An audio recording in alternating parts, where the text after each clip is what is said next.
Hello viewers, welcome to filmi craft. நான் உங்கள் அருண்.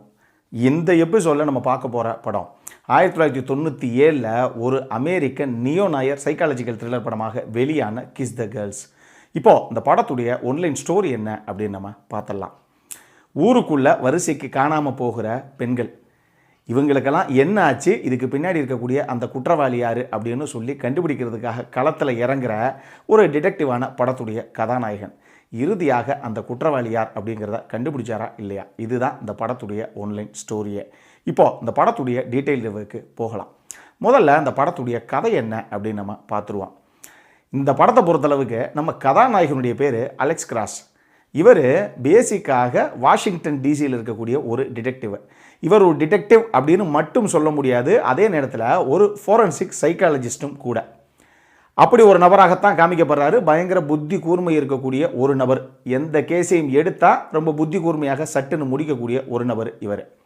படத்துடைய ஆரம்பத்திலேயே இவருக்கு ஒரு முக்கியமான விஷயம் ஒன்று தெரிய வருது. அது என்ன அப்படின்னா, ஒரு வீட்டில் ஒரு ஹஸ்பண்ட் அண்ட் ஒய்ஃபு சந்தோஷமாக இருக்கிறாங்க. அப்பப்போ அவங்களுக்குள்ள சண்டையெல்லாம் வருது சார், அப்படி தான் எல்லாரும் பக்கத்தில் அக்கம் பக்கத்து வீட்டுக்காரங்கெல்லாம் சொல்கிறாங்க. பட் இருந்தாலும் இன்றைக்கி அந்த வீட்டில் ஒரு சம்பவம் ஆகி போச்சு அப்படின்னு சொல்லி நம்ம கதாநாயகனுக்கு கால் வருது. இவர் அந்த ஸ்பாட்டுக்கு போகிறார். போனால் அந்த வீட்டில் இருக்கக்கூடிய அந்த ஹஸ்பண்டு ஒரு இடத்துல கொலை செய்யப்பட்டு கிடக்கிறாரு. ஆமாம், அந்த ஒய்ஃப் எங்கே அப்படின்னா, சார் அவங்க ரூமுக்குள்ளே இருக்காங்க சார், யாராவது உள்ள ரூமுக்குள்ளே வர்றதுக்கு முயற்சி செஞ்சீங்க அப்படின்னா நான் தற்கொலை பண்ணி இறந்து போயிடுவேன் அப்படின்னு சொல்லி மிரட்டுறாங்க சார் அப்படின்னு சொல்லி அந்த கூட இருக்க போலீஸ் ஆஃபீஸர் சொல்கிறார். இப்போ நம்ம கதாநாயகனை சரி பரவாயில்ல விடுங்க, நான் போய் பார்த்துக்கிறேன் அப்படின்னு சொல்லி இவர் அந்த எந்த ரூமுக்குள்ளே அந்த அம்மா தற்கொலை பண்ணிப்பேன் அப்படின்னு சொல்லி உட்காந்துருக்கோ அந்த ரூமுடைய டோரை போய் தட்டி, மேடம் நான் உள்ளே வர்றேன், ஒரு சில விஷயங்கள் எனக்கு தெரியணும், அவ்வளோதானே தவிர நீங்கள் பண்ண போகிற எந்த ஒரு விஷயத்துக்கும் நான் இடையூறாக இருக்க மாட்டேன், என்னால் எந்த ப்ராப்ளம் வராது, நம்பி என்னை உள்ளே விடுங்க அப்படின்னு சொல்லி அந்த கதவை தட்டி மெதுவாக ஓப்பன் பண்ணி உள்ளே போகிறாப்புல. இப்போ உள்ளே போன உடனே கரெக்டாக அந்த ரூமை சாத்திட்டு, நில்லுங்க வித் யுவர் பெர்மிஷன் இந்த ரூமை சாத்திடுறேன், இல்லைங்க அந்த சேரையும் தள்ளி வச்சிடறேன், யாரும் திறக்க முடியாதபடி, ஏன்னா இங்கே நம்ம ரெண்டு பேர் என்ன பேசுகிறோமோ இது எனக்கும் உங்களுக்குள்ளே மட்டும்தான் இருக்கணும், உங்களுடைய பர்சனல் விஷயங்கள் எதையும் வெளியே நான் போய் சொல்லணும் அப்படின்னு ஆசைப்படலை, இது நமக்குள்ளே பேசிக்கிறது தான். இப்போ அந்த துப்பாக்கியை நீங்கள் வாய்க்குள்ளே வச்சுருக்கீங்களே, அதை எடுத்து நான் ஒரு சூப்பர் ஐடியா கொடுக்குறேன், அதை எடுத்து பொட்டில் வச்சுக்கோங்க, ஏன்னா சுட்டா சட்டுன்னு உசுறு போயிடும் ஒன்று. ரெண்டாவது, நீங்கள் எங்கே துப்பாக்கியை எடுத்தால் நம்மளை கன்வின்ஸ் பண்ணி பிடிச்சிருவாங்களோ அப்படின்னு சொல்லி பயப்பட தேவையில்லை. நீங்கள் பொட்டில் துப்பாக்கியை வச்சுக்கோங்க, அப்போ தான் வாய் ஃப்ரீயாக இருக்கும், நான் கேட்குற சில கேள்விகளுக்கு உங்களால் பதில் சொல்ல முடியும். என்ன சொல்கிறீங்க அப்படின்னா, அந்த பொண்ணு பொட்டில் துப்பாக்கியை மாற்றி வச்சுக்கிறது. இப்போ உள்ளே போய் பக்கத்தில் வர்றேன், பயந்துடாதீங்க, ஒரு சில விஷயங்கள் மட்டும் எனக்கு தெரியணும், என்ன நடந்தது, இந்த ஆள் டெய்லி குடிச்சிட்டு உங்களை அடிக்கிறானா அப்படின்னு கேட்டால், எப்போயுமே அந்த ஆள் அப்படி தாங்க இருக்கான், வெளியே நல்ல மாதிரி வேஷம் போட்டுட்டு டெய்லி குடிச்சிட்டு நம்மளை படாத பாடுபடுத்துகிறான், அடித்து சித்திரவதை பண்ணுறான், இது 2 வாரத்துக்கு முன்னாடி எல்லை மீறி போயிருச்சு, இன்றைக்கி இப்படி ஒரு சம்பவமே அரங்கேறிடுச்சு அப்படின்னு அந்த அம்மா சொன்னால், நம்ம கதாநாயகன் இப்போ அவங்கக்கிட்ட சொல்கிறாரு, ஒன்றும் பயப்படாதீங்க, நீங்கள் பண்ணது ஒரு தப்பே கிடையாது, உங்களுடைய பொசிஷனில் நான் இருந்திருந்தாலும் இதே தான் பண்ணியிருப்பேன், அதனால் நீங்கள் பயப்பட தேவை கிடையாது, இது ஜஸ்ட்டு ஒரு டிஃபென்ஸில் நீங்கள் பண்ண ஒரு வேலை தான்.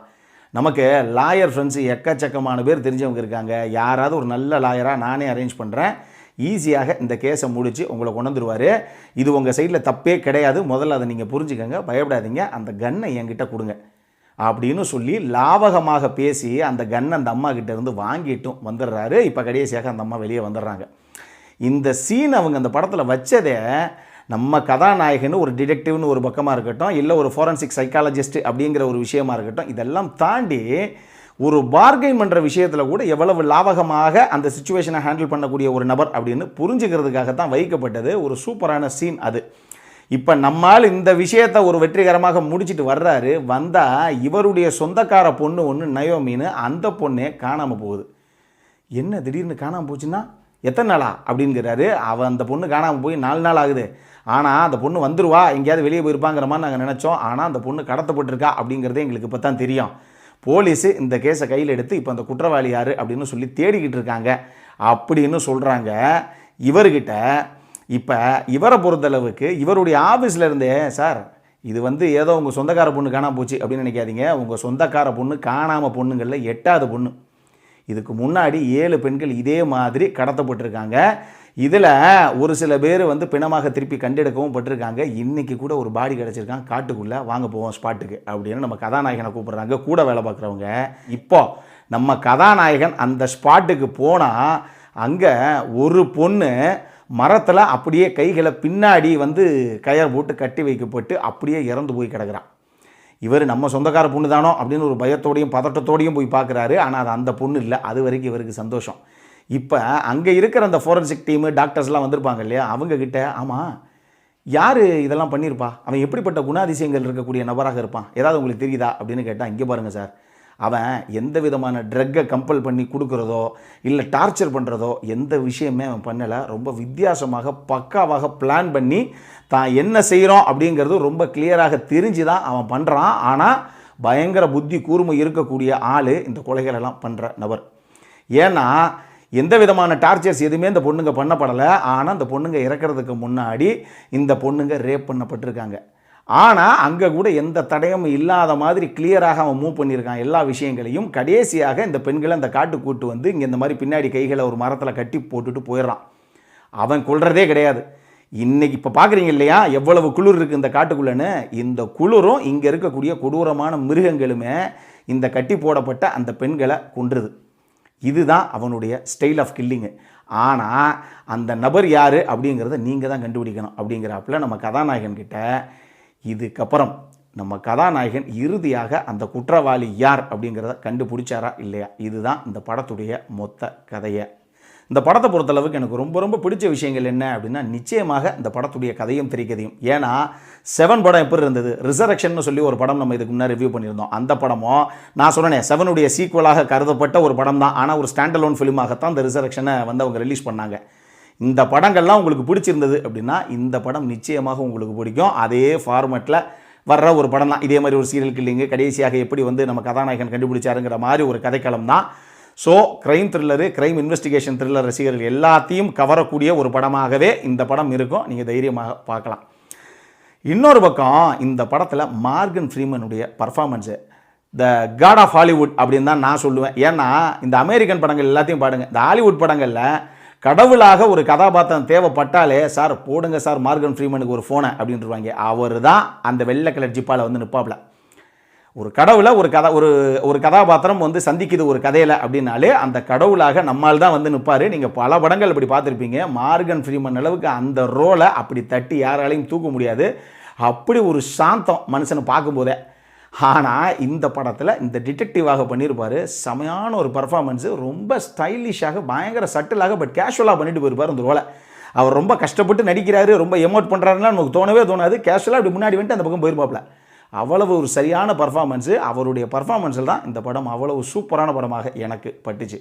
இதை தாண்டி இந்த படத்தில் இருக்கக்கூடிய ப்ரொடக்ஷன் டிசைன் ஒர்க்கையும் சரி, இந்த படத்துடைய சினிமோட்டோகிராஃபியும் சரி கண்டிப்பாக நீங்கள் சொல்லணும். இந்த படத்தில் ப்ரொடக்ஷன் டிசைன் எங்கெங்கெல்லாம் பண்ணியிருக்காங்கங்கிறதே உங்களுக்கு தெரியாது. அந்த டீம் எங்கெல்லாம் இன்டென்ஸான ஒர்க் பண்ணியிருக்காங்கன்னே உங்களுக்கு தெரியாது. எக்கச்சக்கமான மெனக்கடல்கள் ப்ரொடக்ஷன் டிசைன் டீம் கிட்ட இருந்து இந்த படத்தில் இருக்குது. சூப்பராக பண்ணியிருந்தாங்க. சினிமோட்டோகிராஃபியில் இந்த படம் இந்த கதைக்கிழமை நான் சொன்ன மாதிரி காட்டுக்குள்ளே கொலை செய்யப்பட்டு கட்டி போடுற பொண்களுங்கும் போது கண்டிப்பாக அதுக்கேற்ற மாதிரி அந்த ஒரு டார்க் டோனு ஒரு என்ன சொல்கிறது ஒரு குளிர்ச்சியான ஒரு ஃப்ரேமிங் தேவைப்படுது. அது சூப்பராக ஆர்வன் சினிமோட்டோகிராஃபியில் கொண்டு வந்திருக்காரு. இந்த படம் நெடுகளும் நிறைய நைட் சீக்வன்ஸும் இருக்குது. இது எல்லாமே அந்தளவுக்கு நீட்டாக லைட்டிங் பண்ணி பக்காவாக இந்த கதைக்கு என்ன தேவையோ அந்த பரபரப்பை இந்த படத்துடைய சினிமோட்டோகிராஃபி நிச்சயமாக கொடுத்துச்சு அப்படின்னு நீங்கள் சொல்லலாம். அடல் கான்டென்ட்டை பொறுத்தளவுக்கு இந்த படத்தில் அடல் கான்டென்ட் இருக்குது. இந்த படத்தை நீங்கள் ஃபேமிலியோடு பார்க்குறதுக்கு வாய்ப்பு இல்லை. இந்த படம் நெட்ஃப்ளிக்ஸ்லேயே உங்களுக்கு சப்டைட்டிலோடு அவைலபிளாக இருக்குது. பார்க்கணும் அப்படிங்கிறவங்க தாராளமாக பார்த்து மகிழலாம். இந்த படத்திற்கு ஃபில்மி கிராஃப்ட் கொடுக்கக்கூடிய ரேட்டிங் 7/10. இப்போது நம்மளுடைய அடுத்த செக்மெண்ட்டான இன்ட்ரெஸ்டிங் ஃபேக்ட்ஸ் அபவுட் தி மூவிக்கு போகலாம்.